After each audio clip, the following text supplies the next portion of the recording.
I find that we need a bit of encouragement. We live in a world where there's a lot of stress, and in the last few years, there's been so much disruption. We need a bit of hope. So it's a little brief devotional. It takes about 2 minutes to read it. We collected some that I had written from Paul's letters, and they shared a note of hope and encouragement, oftentimes in the face of some difficult cultural settings. And we put them together in a little 90-day devotional, and each day has a page for you to do some journaling.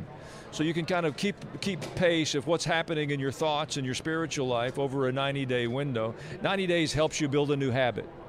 And if your spiritual life is in a bit of a lull, or you've struggled to come out of the COVID season, we put the devotional together to try to give the people the momentum to put some God habits in place that would help this year be better than last year. So what are some of the major themes as you look over the broad view of these writings of Paul that you put into the devotional journal? Well, we took the simple things Paul said, like, forgetting what's behind and pressing on towards what's ahead, that I don't imagine that I've accomplished everything I need to. We've talked a lot about vaccines for the last couple of years. And when I look at the church today, I've spent decades as a pastor. I think most Christians imagine they have a Christian vaccination. They've said the sinner's prayer, they've walked the aisle of a church, or maybe they've been baptized, so they don't really have to pay much attention to their spiritual health. And when Paul said this one thing I do, forgetting what is behind, I don't consider myself to achieve everything, I would love to say to contemporary American evangelicalism, we've got to lift our eyes to the horizon and decide to make an impact in this day.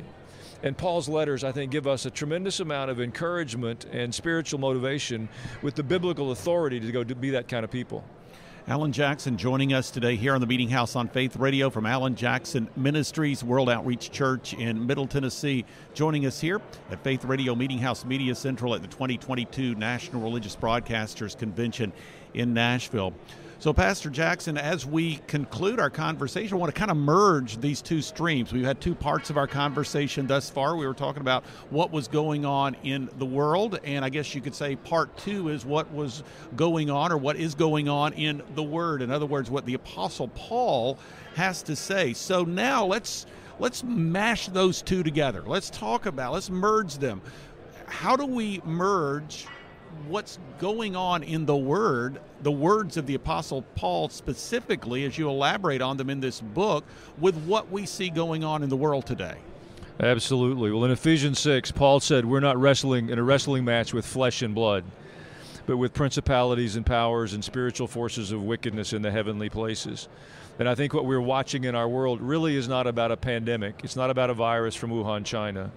And now I think the next iteration of confusion is about tanks rolling through the streets of Ukraine. I don't think it's about us standing on the brink of global war.